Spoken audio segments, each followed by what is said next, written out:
man, Laura, I was about to ask how you doing, and then those patterned leggings showed up on my screen, and in the little tiny window that Skype does, when wow, you're in better shape than I am. Your ability to move like that.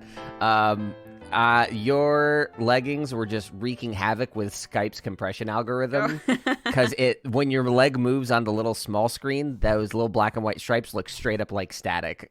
Yeah, they look a lot like static from here, actually, as well. So. Okay, gotcha. Well, leggings aside, how are you doing? Wow, it's a real mixed bag today. Oh, boy. I know it's weird. I included the verb in that statement for the first time in the year and a half we've been doing these chats. That is the reason why it's a mixed bag. Yes, hold on. I must... Okay. Okay, well, see, I said you were in shape, and then you had to grunt and use your arms to move your legs, so maybe... Yeah, I laughed when you said I was in shape. Maybe I take it back. Let's see. How am I doing? Generally, I feel pretty good, personally. Okay. There's a lot, though, that happened in the past several weeks. I have to imagine, because in our last recording, we were both like, we should talk again before the end of the month. We barely even texted again before the end of the month. So I'm very curious to hear what's been going on the Laura side of things. What's going on? What's going on? Okay.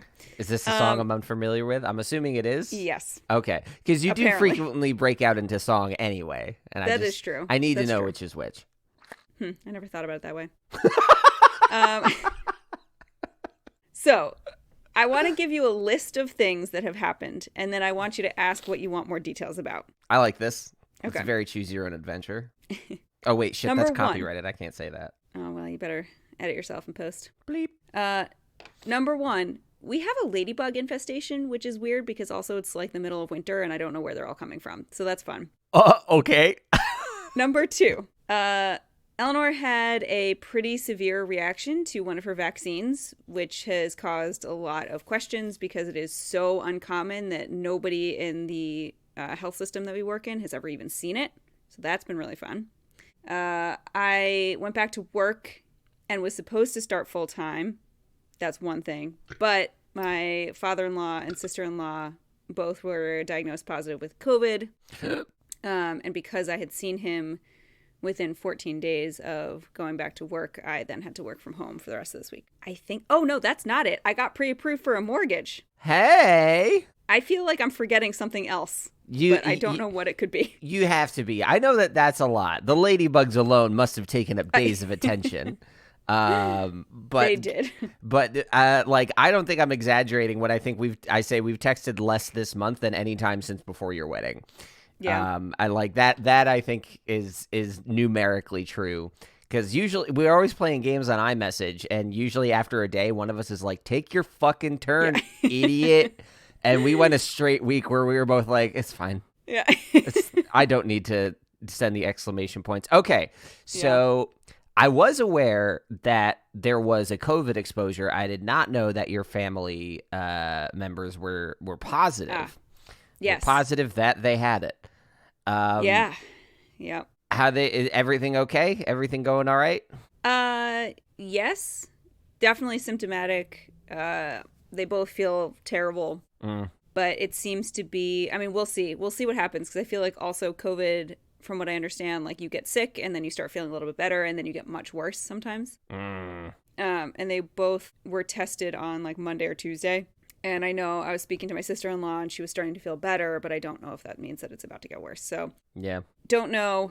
I mean, nobody's hospitalized, so there's definitely that, which is good. But they both definitely have symptoms. Oof. Yeah. Also, I can't imagine, because my sister-in-law, her son is, 18 months or so.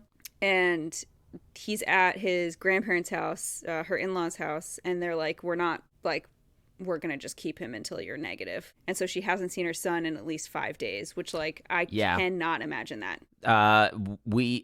There was a case at Rebecca's children's school. Ugh. And then her kids had the sniffles. Oh, man. So she also could not see her kids for about a week, which was definitely rougher on her than it was on me. But also I got no alone time that week. Yeah. So of course, I got to complain about that a little bit.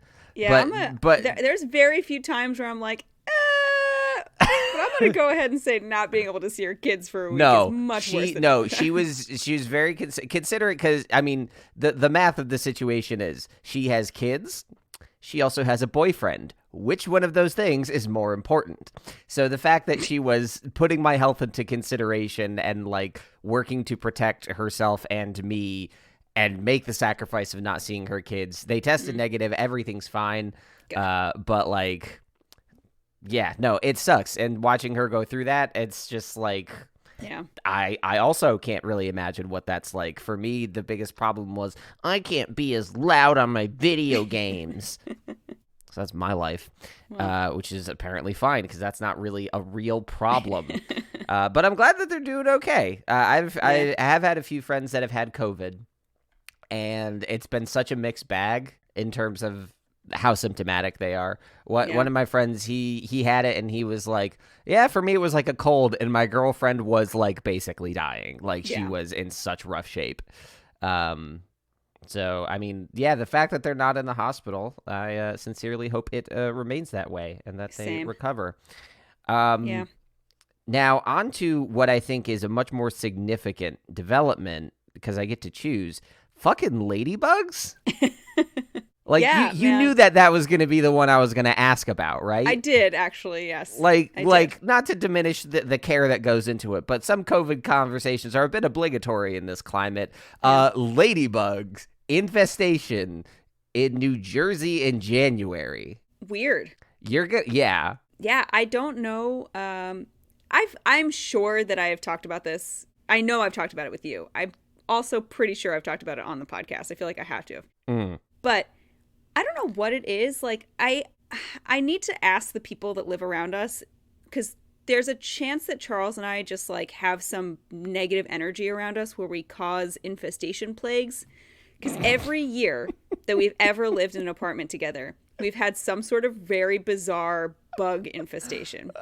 The first year, well, not every year, but every year since we moved to New Jersey. The first year, it was ants. Pretty standard, but it was like a lot of fucking ants. Uh-huh. The second year, it was... the second year, actually, it was ladybugs. Weird. The third year... Laura, this is not your first ladybug infestation? No, and I forgot until I was trying to remember. Like, fool me once, shame on me. Swarm my house and ladybugs twice, shame on you. Yeah, well, it's a different house, so I don't know. Yeah, See, this is why I think it's us. What are you doing? I don't know. Are you just like, it couldn't possibly be the ladybug hatchery that I've been growing for the last 20 years? That has nothing to do with it. Obviously not. Oh. Year 3 was maybe the worst because that was wasps. That was very bad. Oh. Yeah. That reaction was not dramatized. That's just the thought of living in a place knowing I'm living with wasps makes me make that sound. It was awful. It was, thank God neither Charles got stung, but we were like, no joke, we were killing 5 wasps in our bedroom a day for like a week. It was awful. I hate it. I hate it so much. That's such a scary thought. Wasps are terrifying. Yeah. I'm terrified of not terrifying bugs. Me so too. Wasps are very terrifying. It was not good. It was not a fun time. Ladybugs I can handle until I remember they're secretly beetles, and beetles are disgusting. Yeah. Well, I can't handle most beetles. Ladybugs got it figured out. They're like smaller and cuter, and they've got little dots on them, and you're like, well, maybe this isn't so bad. Yeah, exactly. Ugh. Then the 4th year was crickets. That one was really strange because they got into the house and then they cricketed a lot until they died. And then when we moved, we just had dead crickets all over the place, even though we were like constantly cleaning them. And crickets are not small. So that was fun. And now apparently we're back to ladybugs. Ladybugs sounds like the best option. Yeah. It's amazing because I think that like if ladybugs had happened first, or if this would be my first experience with like a random bug infestation, I'd be like freaking out right now. And but it's not wasps. It's not wasps. And also this like is kind of gross, but I'm sitting here. I brought it up because I'm sitting here and I see 4 dead ladybugs from where I'm sitting. Well, I don't know, man. Okay, so I got a lot of mental unpacking to do. First of all, this is the first day I've ever confronted the term ladybug infestation. I don't know. At the top of my mind, I'm like, is that really a problem? And I'm like, of course they're bugs. Of course it's a problem. They're just prettier bugs.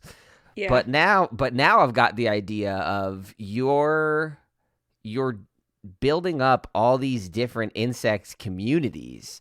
Eventually, there's going to be more than one at a time, and you're going to have a great insect war. And I'm not looking forward to that. Wasp v. Ladybug, Dawn of Justice.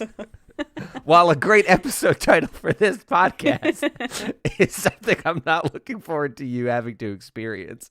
Yeah, me neither. I think what really needs to happen, because clearing up the infestation is obviously the first concern. I know ladybugs are pretty, but I'm sure that there are legitimate health concerns, especially with a small child around. So I hope not, because I haven't done anything about it. Yeah. Okay.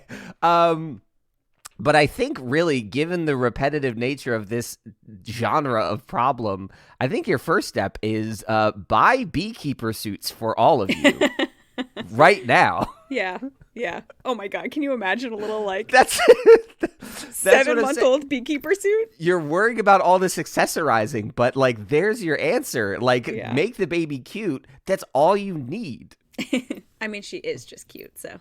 Yeah, but like, making the baby even cuter is like half the fun of having a baby, right? That like, is true. That's why people play dress up with dolls at all ages and genders. It's fun to do that. If that's not the point of having a baby, I misunderstand the entire enterprise. No, I think you're right. I think you're 100% right. Imagine if you took her home from the hospital after the difficult time you had with her being premature and having to settle all that, and you're like, finally, I get to take my child home, and the doctor says, yes, but only these beige onesies. If you do anything else, we're taking it back. You would say, you can keep it. That's really not worth the cost of admission anymore.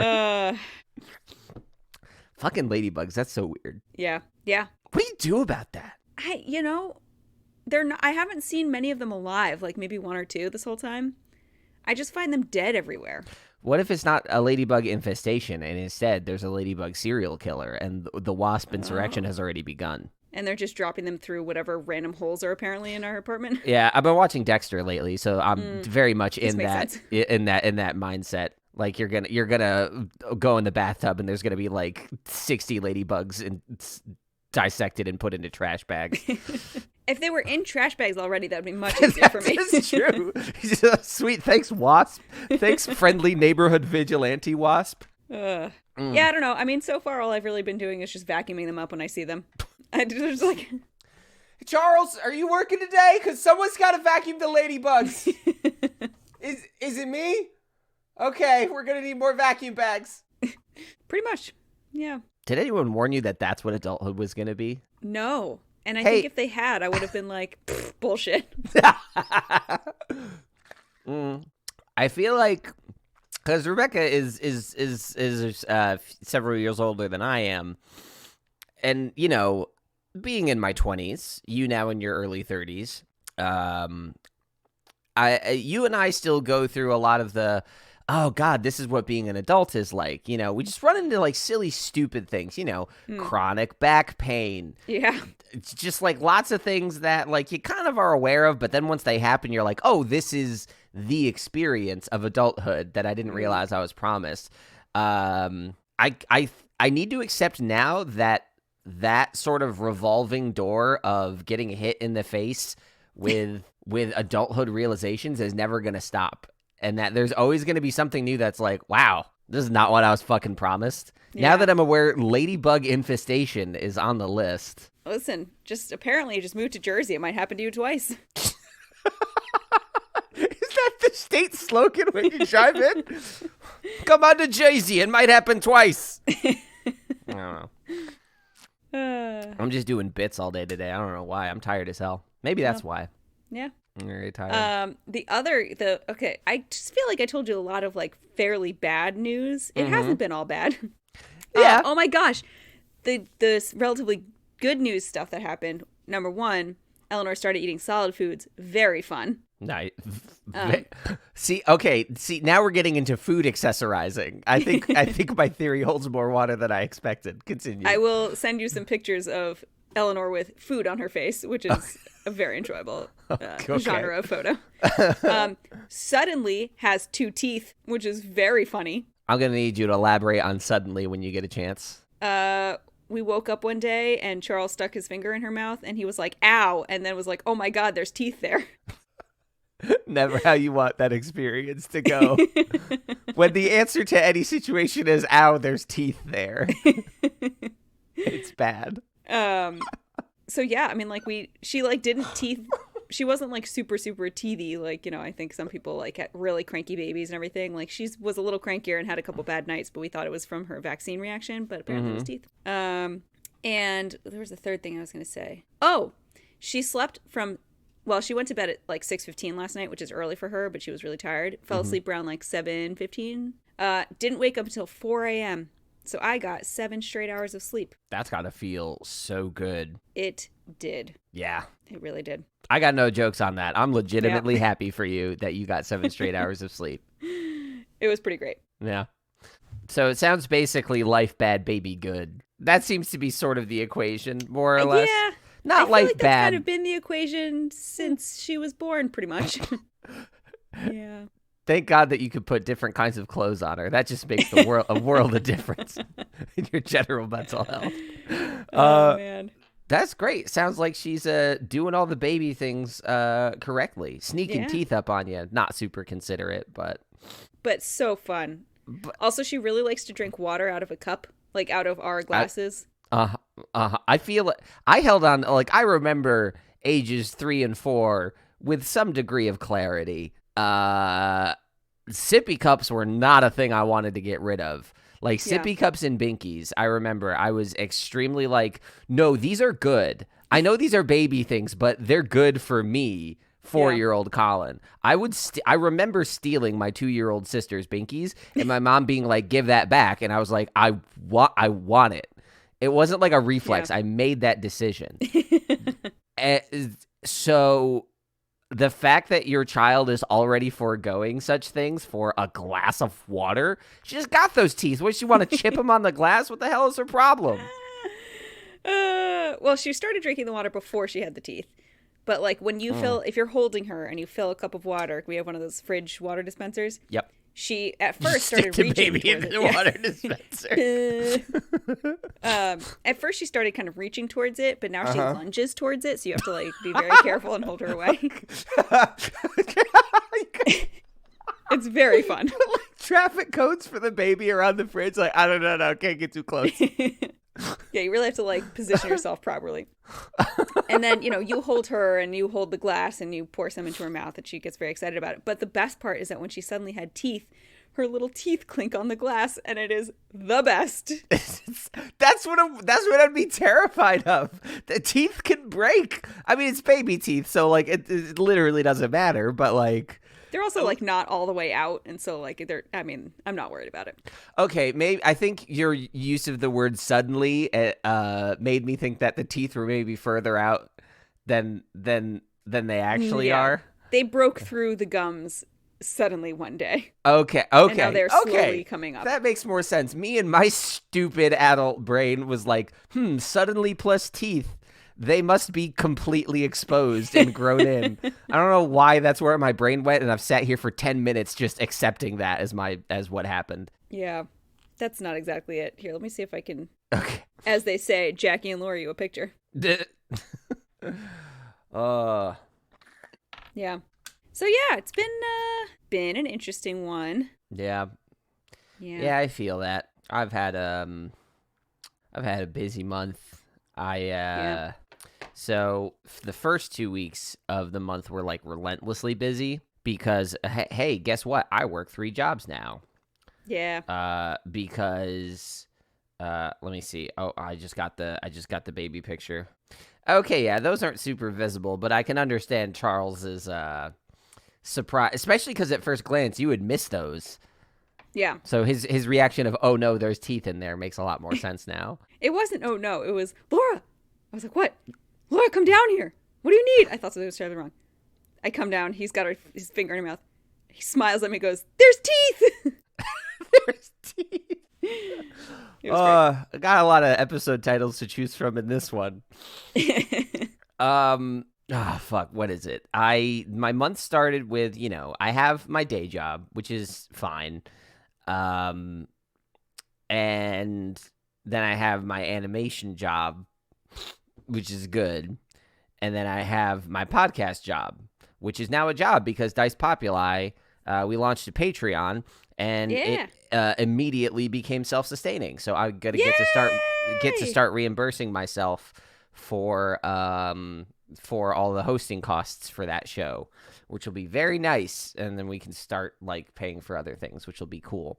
That is But very exciting. it is exciting. It took a lot of work to get that up and running because what kind of happened was in the middle of December, we were like, hey, what if we did a lot of hard things all at the same time? And we were all like, yeah, that sounds fine. And then that was a very dumb thing to do. So we we were going to launch a bonus feed podcast, which I'm recording for immediately after this. We launched a bonus feed, the Patreon, bunch of Discord changes, a new website, a new recap introductory episode, and just a regular old episode of the podcast, all on the same day. And I was like, okay, the days leading up to this are going to be pretty busy, but like I had it sketched out. I knew like a little bit of crunch. It's self-imposed. I know my limits. It's fine. Cut back to mid-December. There was one person recording for my show Pantheon that I was assigned to work on, but their stuff kept getting delayed. And they were like, sorry, it keeps getting delayed, Colin. I said, don't worry. Listen, I can turn these things around really fast. So just like, let me know. I can get it to you within a day. Like I made that commitment. And then as we get to that week, Wednesday is the day everything is launching. On Monday, I get asked by my boss at my day job, can you train 2 people tomorrow? Okay. And then also, hey, that recording finally came in. It's one of the main characters. It's the season finale. There's a lot of work. So that was rough. For about 2 days, I woke up, I worked, I took lunch, I worked, I ate, I worked, I slept. That was kind of that week. And I feel like I'm still coming down from that a little bit. Yeah. Like I've been doing a lot of work since, but man, I just could not get my head on straight for a while, and it's all going great.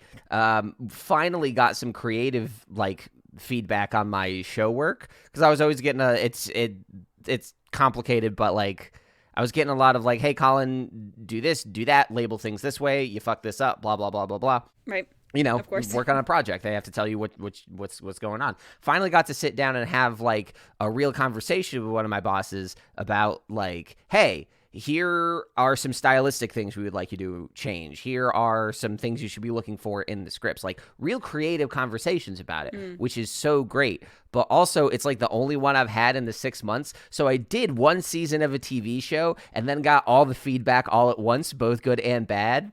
And it's just like, that smiley face emoji with the single tear running down its cheek? I think that pretty much sums up my emotional state after going through that crunch and then getting that. And I was just like, I'm going to do no work for about 2 weeks. And that's kind of where I've been now. So, wow. It's been busy. Rebecca and I have had like some fights. We've been in close quarters for a long time. Yeah. So I think I'm also in a very mixed bag state where like hard work is paying off, but it's also hard work. Yeah. Yeah. I don't know. I've been playing a lot of Destiny. It's good. Some people would argue that point, but it's been fun for me. Like just even recounting that, I'm just kind of like tired. Yeah. Yeah. That makes sense. Yeah. You're doing a lot.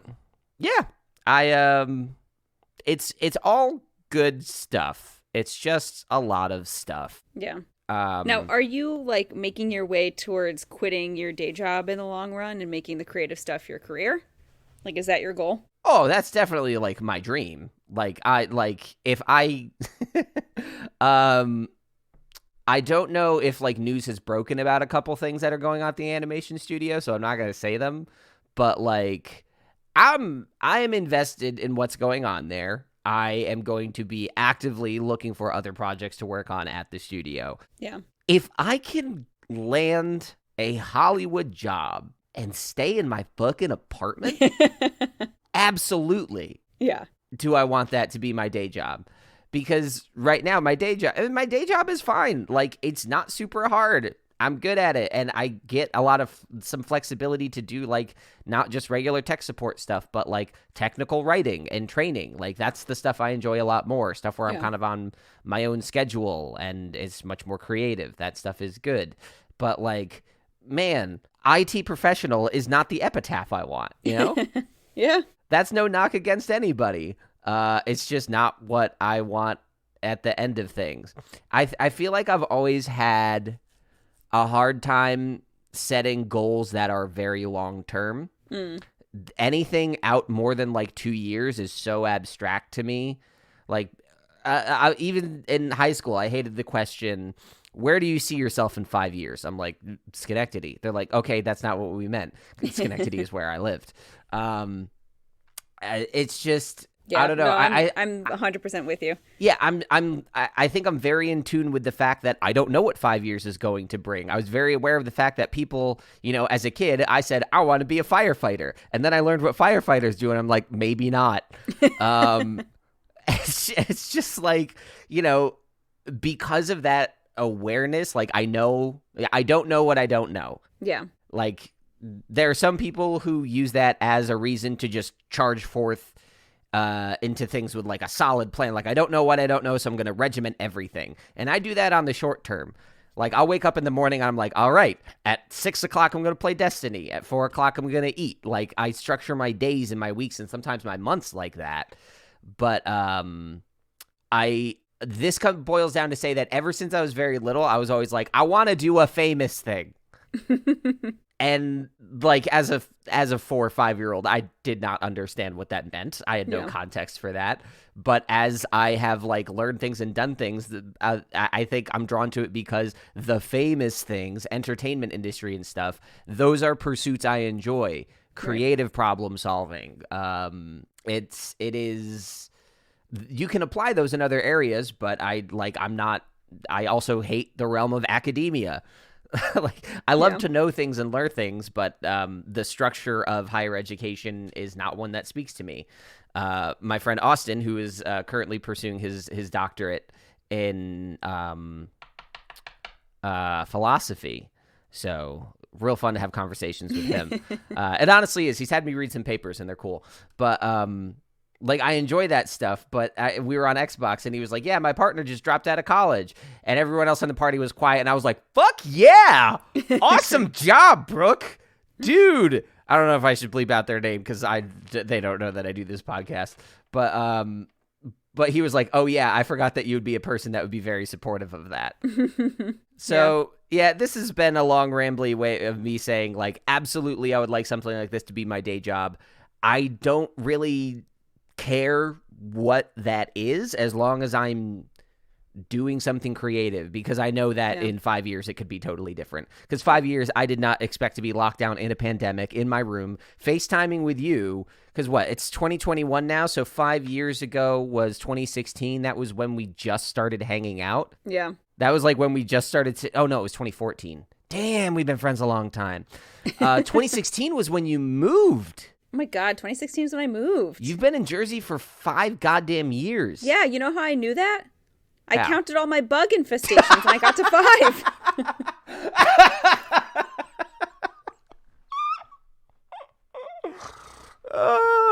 Yeah. Adulthood's weird.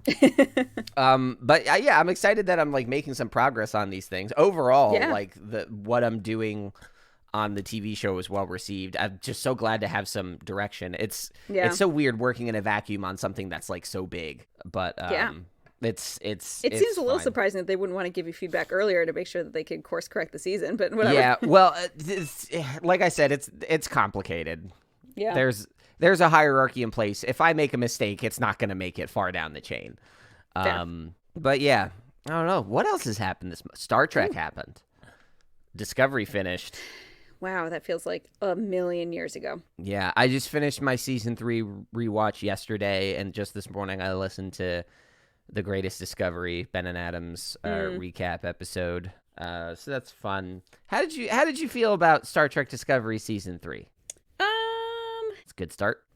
I mean, I don't know. I enjoyed it. I think overall I enjoyed it. I was sad when there were no more episodes. So I feel like guess that's kind of what they're going for, I think. Yeah. So there's that. I mean, I had issues with it for sure. Like there were definitely some choices that they made that I just didn't agree with, and some episodes that I really felt like were so like, the episode where Giorgio finally leaves, they're the double episode where Giorgio leaves, like just felt, if you're gonna make a short season of TV, don't take 2 episodes to set up your next TV show. Yeah. Like, I was so angry about that, and, like, I apparently am not going to get over it. Yeah. No, honestly, that's something where, like, on its own, if I think of this, what's helped me a lot is thinking about this in next-gen terms. In that sort of, like, you've got some long threads, but each episode is each episode. Yeah. Like, this felt mid-Deep Space Nine in that way, where you had this through line of solving the burn crisis, but then each episode was kind of its own thing. And when I think of that as a 2-parter in the style of Chain of Command, you know, something, reunification, where in the middle of a season you get this 2-parter, it made sense. But I agree, those were 25 episode seasons. Yes. And I think the way it worked out, I mean, I'm certainly not in their writer's room. Look at me. I'm sitting on 3 unfinished fan-made Silmarillion scripts, so take this all with a grain of salt. But what I think happened, what I think the math was, is we want to get Giorgio set up for her spinoff. And I think if it wasn't so transparently a backdoor pilot, it would be less egregious. I agree. If it was more germane to the plot of Discovery, I think that the character threads wove through nicely. I think that the relationships between Saru, Giorgio, and Michael at the end when she walks through the donut, like, I think it all does come together in a nice way there, but not in a I just justified 50 minutes sort of way. Right. Especially because it kind of felt like it dragged. Yeah. It didn't really feel like it needed to be a 2-part episode. Well, here's the math that I keep forgetting to get to, even though I say I'm getting to it, which is I think they wanted to do a full uninterrupted episode of it. I don't think you can do what they did with The Inner Light, where, like, in the middle of Picard's hallucination, they're like, he's been asleep for only 2 minutes. How are we going to wake him up, Doctor? I don't think they can do that because... We have a visitor. Is it a Bebe? Does she smell bad? Oh, well, I just figured we'd do it today sometime. Okay, all right. See, even he likes baby accessorizing. He does. He really does, actually. I think that they can't break away from it. Otherwise, it starts to answer the question of what's happening. The mystery of what is happening to George Doe while she's in the mirror universe is the most interesting part. I think what happened is they were like, we want to do this, but we need the episode to have other content. So they have to add in all this stuff. Right. And if you really look at it, if you really look at it, when they cut into the mirror universe in episode 8 or episode 9 and then cut out of it in episode 10, if you just take that bit, it's unbroken. They don't ever cut away from it. They cut into it and out of it. Right. And that little bit, the second half and the first half of each of those episodes is a single episode. So they didn't have enough material to make a whole episode on either side of it, so they sandwiched it. So they took the one episode that they wrote and they broke it into 2 so that they could bookend it with this other stuff. Right. And I think that's the math. And I understand that math. But yes, as us, the viewers, that math shakes out into I just wasted 2 episodes on something that doesn't matter. And I got 5 minutes of relevant content. Right. Right. The 5 minutes you spend with Booker after she exits and learns about the donut is more interesting than the time she spent in there because the stakes are so unclear. Yeah. If they had found a way to contain that in a single episode, it would have been less egregious. If it was more germane to the story, it would have been less egregious. I think it is redeemed by the fact that so many of these episodes are strong on their own. Yeah. Like, I guess I have to. So I also do not you made a comment when we were texting recently that like I have time to watch all of these like shitty TV shows. I have time to rewatch Discovery.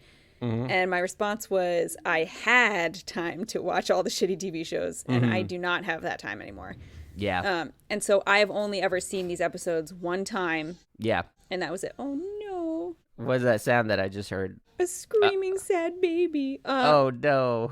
All right. I think that maybe I should go help Charles bathe Eleanor because it seems like she's upset right now. Okay, I need to ask you help with one thing though before Yes. you go. So Rebecca and I watched a lot of shows together. We've been going through a lot of serialized like dramas and stuff. We're in Dexter now. We've got like 2 seasons left. And Edward James Olmos guest appeared in one of them.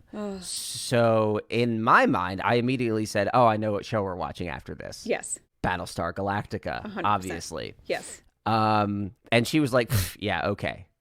I was kind of surprised because, like, Yeah. she's watched all of Star Trek with me. When we got to the last 2 seasons of Deep Space Nine, she left me behind and cruised through it. She loved it so much. Yeah. And that was the same guy that made Battlestar Galactica. So I might need to enlist your help. I will help you however I can because Battlestar Galactica is one of my favorite TV shows. It is the best. It is, yes. Yeah. Like, I love Star Trek. Battlestar Galactica is better than any Star Trek series. Yeah. Like, there's It no just question. is. It's I mean, I so love Star good. Trek probably more because of just the nostalgia love of it, but I think Battlestar Galactica is a better It's much show. bigger, and there's a lot Yeah. more to it. But Battlestar Galactica is a great series. Yeah. And coming off of something like The Wire is now my new favorite show, having just finished that. If you haven't watched it, it I have is... not. It's one of those shows where every time, now that I've seen it, every other time I watch a show, I'm like, oh, The Wire is so much better than this. Wow. And, like, I can't stop thinking about it. Yeah. And the only other show I've kind of like had that reaction to was BSG. Yeah. So I'm really curious to go back to it now. But I may say like, okay, Laura, attack, and then you like send her a bunch of Adama memes. I can do that for you, yes. But yeah, anyway, much like my girlfriend, child more important than Colin, and that's the way it should be. So you should go do what you got to do. All right. And, I'm sorry to leave you, but, you know. Yeah, in the middle of a start, blue balled know. me, blue I know. nacelled me. Sure. It's okay. fine. They just detach with programmable matter. Yeah, now, and you can yeah, just disappear through the they're world. detachable for more maneuverability. Perfect. Oh boy. Okay. Well, hey, Laura, maybe we'll have another episode randomly in the middle of the month if we have time. Maybe. Who knows? Oh, we got jokes for days. Okay. All right. Bye, Laura. I'll talk to you soon. Sounds good. Bye.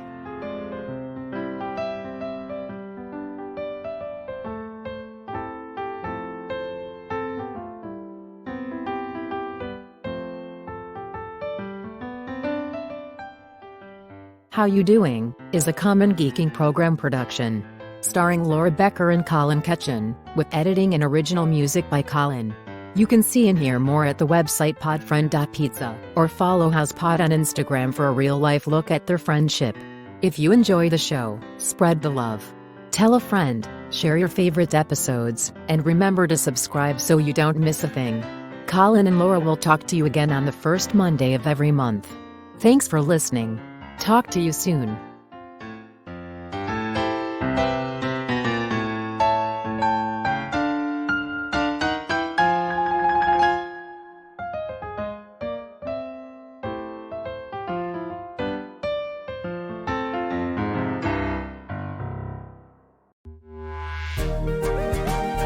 Common